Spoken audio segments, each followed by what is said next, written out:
ওম শান্তি। আজ 6 জুলাই 2024 প্রাত মুরলি। বাবাজ বলেছেন, মিষ্টি বাচ্চারা, বাবাকে স্মরণ করলে বুদ্ধি স্বচ্ছ হয়ে ওঠে, দিব্য গুণের বিকাশ ঘটে। তাই একান্তে বসে নিজেকে জিজ্ঞাসা করো যে কতটা দিব্য গুণের বিকাশ ঘটেছে। আজকের মুরলির প্রশ্ন, সবথেকে বড় আসুরিক ত্রুটি কোনটি, যেটা বাচ্চাদের মধ্যে থাকা উচিত নয়? উত্তর, সবথেকে বড় আসুরিক ত্রুটি হলো কারুর সাথে রাফ টাফ কথা বলা বা কাউকে কটু কথা বলা। এগুলোকেই ভূত বলা হয়। যদি কারুর মধ্যে এই ভূত প্রবেশ করে তবে অনেক লোকসান করে দেয়। তাই এই সবের থেকে দূরে থাকতে হবে। যত বেশি সম্ভব অভ্যাস করো যে এখন ঘরে ফিরতে হবে এবং তারপর নতুন রাজধানীতে আসতে হবে। এই দুনিয়াতে সব কিছু দেখেও কোনো কিছুই দেখো না। ওম শান্তি। বাবা বসে থেকে বাচ্চাদেরকে বোঝাচ্ছেন, এই শরীরটাকে তো ত্যাগ করেই ফিরতে হবে, এই দুনিয়াটাকেও ভুলে যেতে হবে। এটাও এক ধরনের অভ্যাস। যখন কোনো শারীরিক গোলযোগ হয় তখন শরীরটাকে ভোলার চেষ্টা করা হয় এবং তার সাথে এই দুনিয়াটাকেও ভুলতে হয়। ভুলে যাওয়ার এই অভ্যাস ভোরবেলায় করা হয়।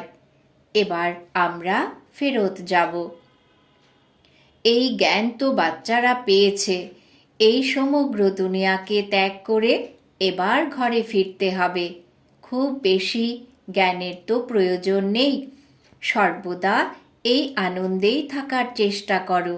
অনেক শারীরিক সমস্যার মধ্যেও কিভাবে অভ্যাস করতে হবে সেটাই বাচ্চাদেরকে বোঝানো হয়।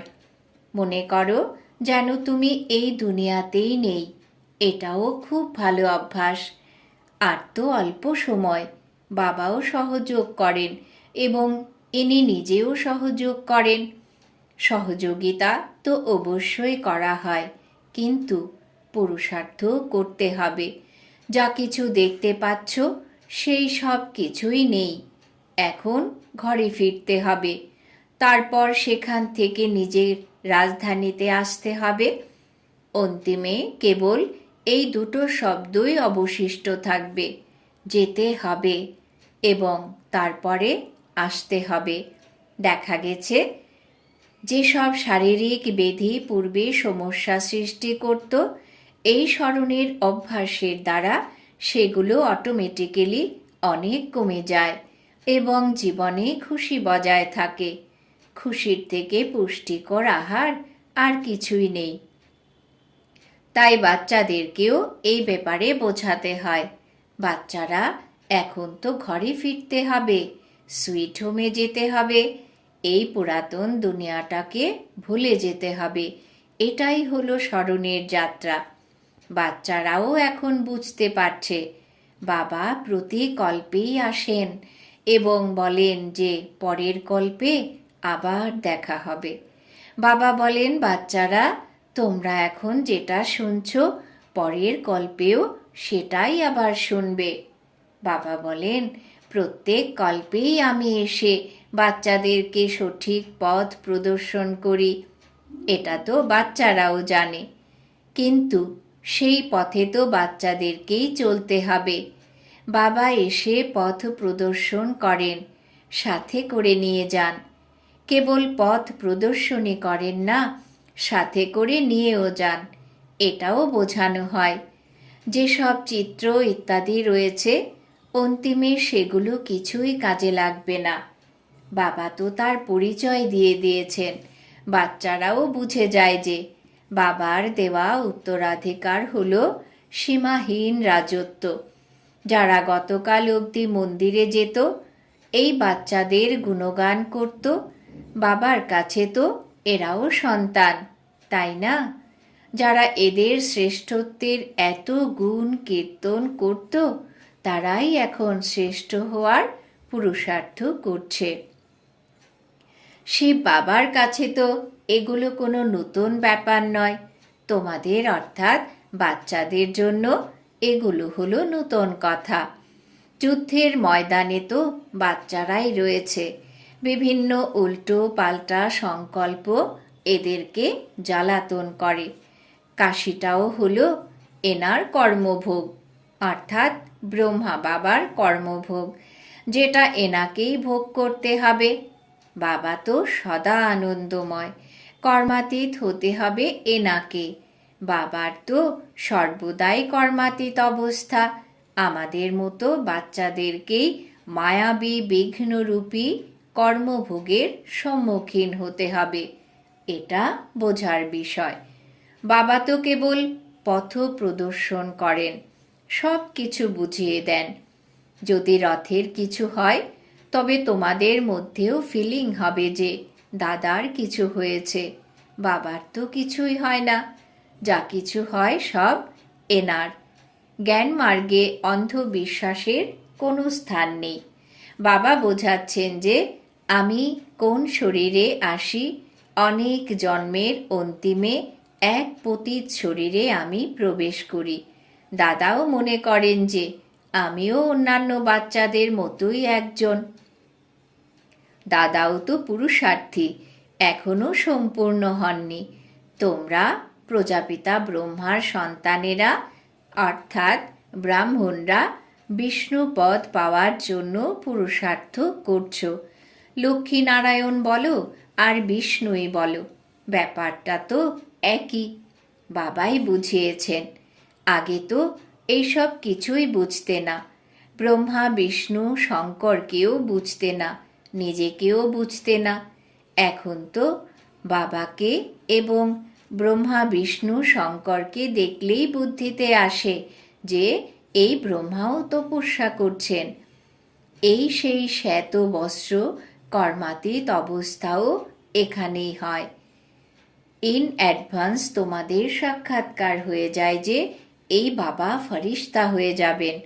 তোমরা এটাও জানো যে কর্মাতীত অবস্থা প্রাপ্ত করে আমরাও ক্রমানুসারে ফরিস্তা হব।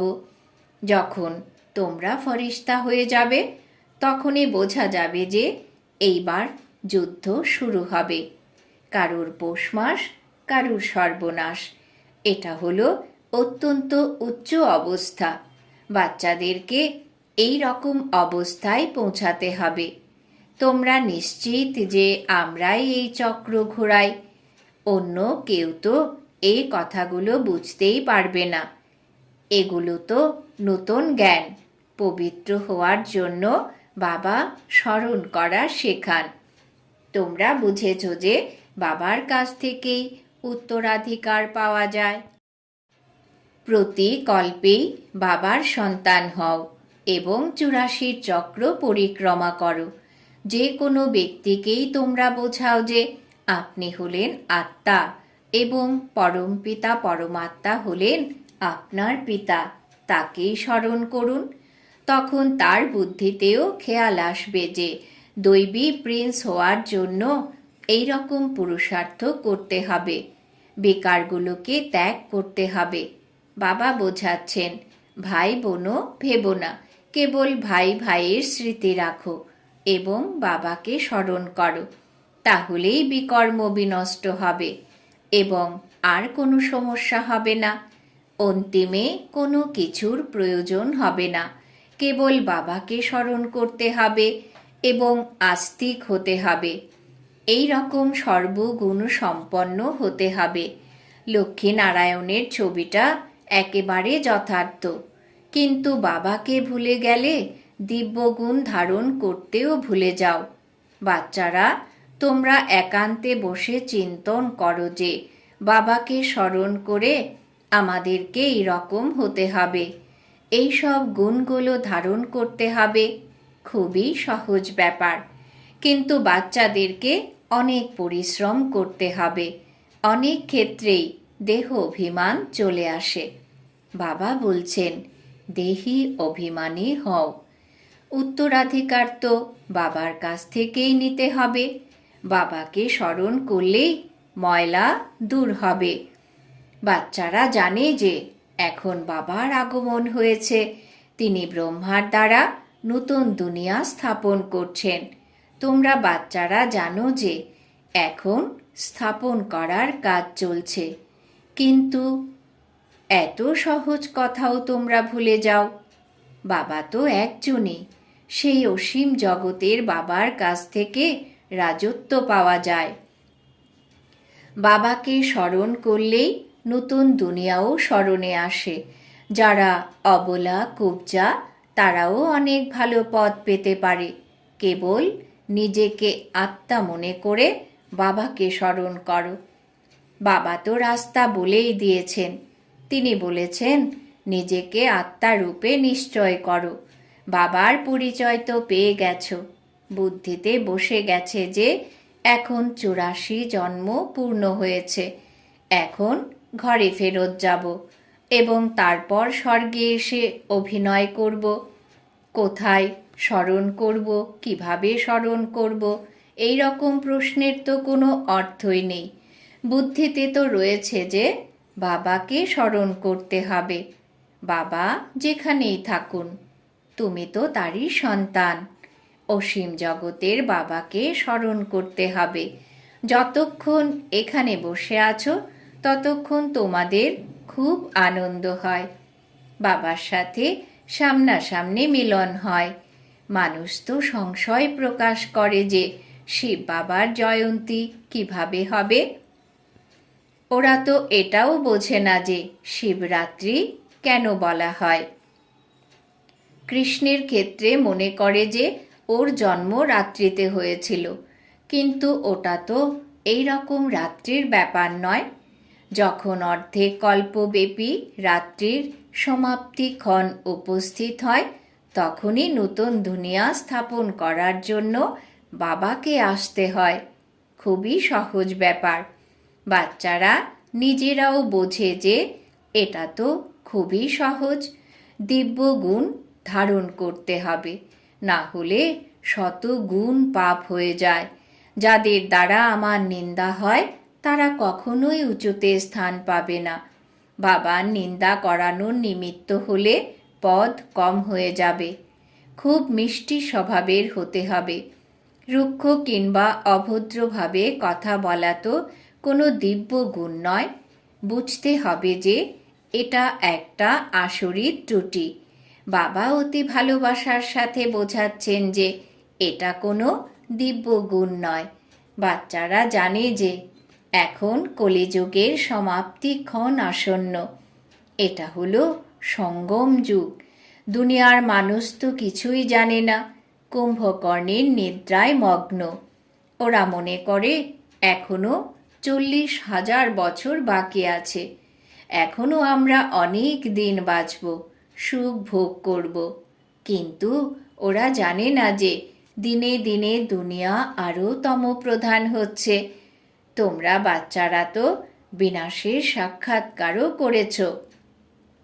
ভবিষ্যতে ব্রহ্মা এবং কৃষ্ণের সাক্ষাৎকারও করবে। ব্রহ্মার কাছে গেলেই তোমরা স্বর্গে রাজকুমার হয়ে যাবে। তাই অধিকাংশ ক্ষেত্রে ব্রহ্মা এবং কৃষ্ণেরই সাক্ষাৎকার হয়। অনেকের বিষ্ণুর সাক্ষাৎকারও হয়, কিন্তু সেটা থেকে অতটা বোঝা যায় না। নারায়ণের সাক্ষাৎকার হলেও কিছুটা বোঝা যায়। আমরা তো এখানে দেবতা হওয়ার জন্যেই যাই। সুতরাং তোমরা এখন সৃষ্টির আদি মধ্য এবং অন্তিমের পাঠ পড়ছ, যাতে সহজে স্মরণ করা যায়। তার জন্যই এই পাঠ পড়ানো হয়। আত্মারাই এই শিক্ষা গ্রহণ করে। এর দ্বারা দেহবোধ নাশ হয়। আত্মাই তো সব কিছু করে। ভালো কিংবা খারাপ সংস্কার তো আত্মার মধ্যেই থাকে। মিষ্টি মিষ্টি বাচ্চারা, তোমরা 5,000 বছর বাদে এসে বাবার সাথে মিলিত হয়েছ। তোমরাই হলে সেই আগের কল্পের সন্তান। তোমাদের চেহারাও একেবারে অভিন্ন। 5,000 বছর আগে তোমরাই ছিলে। তোমরাও বলছো 5,000 বছর আগের মতোই তুমি এসে আমাদের সাথে মিলন করেছ। এবং আমাদেরকে মানুষ থেকে দেবতা বানাচ্ছ। আমরা দেবতা ছিলাম, কিন্তু এখন অসুর হয়ে গেছি। এতদিন আমরা দেবতাদের গুণগান করেছি আর নিজেদের ত্রুটি বর্ণনা করেছি। এখন পুনরায় দেবতা হতে হবে, কারণ পুনরায় সেই দৈবী দুনিয়ায় যাওয়ার সময় এসেছে। তাই এখন ভালোভাবে পুরুষার্থ করে উঁচু পদ পাও। টিচার তো সকলকেই ভালো করে পড়াশোনা করার উপদেশ দেন। ভালো নম্বর পেয়ে পাশ করলে আমারও নাম হবে, তোমারও নাম হবে। অনেকেই বলে, বাবা যখন তোমার কাছে আসি তখন অন্য কিছুই মনে পড়ে না। অনেকেই বলে, বাবা যখন তোমার কাছে আসি তখন অন্য কিছুই মনে পড়ে না, সব ভুলে যায়। বাবার কাছে আসা মাত্র তোমরা শান্ত হয়ে যাও। এই দুনিয়াটার বিনাশ তো হয়ে রয়েছে, এরপর তোমরা নতুন দুনিয়ায় আসবে। ওটা খুব সুন্দর নতুন দুনিয়া হবে। কেউ আবার শান্তিধামে গিয়ে বিশ্রাম করবে, কেউ কেউ কোনো বিশ্রাম করবে না। তাদের অলরাউন্ড পার্ট রয়েছে, কিন্তু এই তমপ্রধান দুনিয়া আর দুঃখের হাত থেকে মুক্ত হয়ে যাবে। ওখানে সম্পূর্ণ সুখ এবং শান্তি প্রাপ্ত হবে। তাই খুব ভালোভাবে পুরুষার্থ করতে হবে। এমন মনে করা উচিত নয় যে ভাগ্যে যা আছে সেটাই হবে। না, পুরুষার্থ তো করতেই হবে। বোঝা যায় যে রাজধানী স্থাপন হচ্ছে। প্রত্যেকেই শ্রীমত অনুসারে নিজ নিজ রাজধানী স্থাপন করছে। বাবা কেবল শ্রীমত দেন, তিনি নিজে রাজা হন না। তার শ্রীমত অনুসরণ করে আমরা রাজা হয়ে যাই। এইগুলো সবই নতুন কথা। আগে কেউ কখনো এগুলো শোনেননি কিংবা দেখেননি। তোমরা বাচ্চারা এখন বুঝেছ যে আমরা শ্রীমত অনুসারে রাজত্ব স্থাপন করছি। আগে আমরা অসংখ্যবার এই রকম রাজত্ব স্থাপন করেছি। রাজত্ব স্থাপন করি এবং তারপর হারিয়ে ফেলি। এইভাবে এই চক্র ক্রমাগত আবর্তিত হতে থাকে। যখন পাদ্রীরা হাঁটতে বেরোয় তখন অন্য কারুর দিকে না তাকিয়ে কেবল খ্রাইস্টকেই স্মরণ করে, শান্তভাবে হাঁটতে থাকে। ওরা তো ওটাই বোঝে, খ্রাইস্টকে অনেক স্মরণ করে। নিশ্চয়ই ওদের খ্রাইস্টের সাক্ষাৎকার হয়েছে। কিন্তু সব পাদ্রী মোটেই এই রকম নয়। কোটির মধ্যে কোনো কোনো পাদ্রী। তোমাদের মধ্যেও নম্বর ক্রমে রয়েছে। কোটির মধ্যে কেউ কেউ এই রকম স্মরণে থাকে। ট্রাই করে দেখো, আর কাউকে দেখো না, কেবল বাবাকে স্মরণ করো আর সদর্শন চক্র ঘোরাও। তাহলে তোমাদের অগাধ খুশি হবে। শ্রেষ্ঠাচারী দেবতাদেরকে বলা হয়, মানুষকে ভ্রষ্টাচারী বলা হয়। এখন তো একজনও দেবতা নয়। অর্ধেক কল্প দিন থাকে, তারপর অর্ধেক কল্পের জন্য রাত্রি হয়। এটা কেবল এই ভারতের কাহিনী। বাবা বলছেন, আমি এসেই সকলের সদ্গতি করি। অন্যান্য যত ধর্মস্থাপক রয়েছে ওরা সবাই নিজ নিজ সময়ে নিজের ধর্ম স্থাপন করে। সকলেই এসে এই মন্ত্র নিয়ে যাবে। বাবাকে স্মরণ করতে হবে। যে স্মরণ করবে সে নিজের ধর্মে উঁচু পদ পাবে। বাচ্চারা, তোমাদেরকে পুরুষার্থ করে আধ্যাত্মিক মিউজিয়াম অথবা কলেজ খোলা উচিত। সেখানে লিখে দাও 1 সেকেন্ডে কিভাবে বিশ্ব বা স্বর্গের রাজত্ব প্রাপ্ত করা যায়, সেটা বোঝার জন্য এখানে আসুন। বাবাকে স্মরণ করলেই বৈকুণ্ঠের রাজত্ব পাওয়া যাবে। মিষ্টি মিষ্টি হারানিধি বাচ্চাদের প্রতি মাতা পিতা বাপ দাদার স্মরণের স্নেহ সুমন আর সুপ্রভাত। আত্মাদের পিতা তার আত্মারূপী বাচ্চাদেরকে জানাচ্ছেন নমস্কার। আমরা আত্মারূপী বাচ্চারা আমাদের অতি প্রিয় মাতা পিতা বাপ দাদাকে জানাই স্মরণের স্নেহ সুমন, সুপ্রভাত, নমস্কার। ধারণার জন্যে মুখ্য সার। 1 নম্বর, চলতে ফিরতে যেন কেবল বাবার কথাই স্মরণে থাকে, বাকি সব কিছুকে দেখেও না দেখার অভ্যাস করতে হবে। একান্তে বসে নিজেকে চেক করে দেখতে হবে যে আমার মধ্যে কতটা দিব্য গুণ এসেছে। 2 নম্বর, এমন কোনো কর্ম করা উচিত নয় যার দ্বারা বাবার নিন্দা হয়। দিব্য গুণ ধারণ করতে হবে। বুদ্ধিতে যেন এটাই থাকে যে এখন ঘরে ফিরতে হবে এবং তারপর নিজ রাজধানীতে আসতে হবে। বরদান, সেবাতে শুভ ভাবনার এডিশনের দ্বারা শক্তিশালী ফল প্রাপ্তকারী সফলতার মূর্তি ভব। সেবাতে শুভ ভাবনার এডিশনের দ্বারা শক্তিশালী ফল প্রাপ্তকারী সফলতার মূর্তি ভব। ব্যাখ্যা, যে সেবাই করো তাতে সকল আত্মাদের সহযোগের ভাবনা থাকবে, খুশির ভাবনা বা সদ্ভাবনা থাকবে, তবে প্রতিটি কাজ সহজেই সফল হবে। যেরকম আগেকার দিনে কোনো কাজ করতে যাওয়ার আগে সকলের আশীর্বাদ নিয়ে যেত, তো বর্তমান সেবাগুলোতে এই এডিশন চাই। কোনো কাজ শুরু করার পূর্বে সকলের শুভ ভাবনা, শুভ কামনা নাও। সকলের থেকে সন্তুষ্টতার বল বা শক্তি ভরো, তবে শক্তিশালী ফল বেরিয়ে আসবে।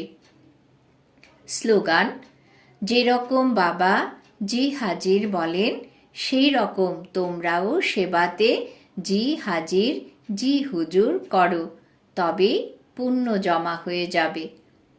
যেরকম বাবা জি হাজির বলেন সেই রকম তোমরাও সেবাতে জি হাজির, জি হুজুর করো, তবে পুণ্য জমা হয়ে যাবে। আজকের সমান আমি সফলতার মূর্তি আত্মা। ওম শান্তি।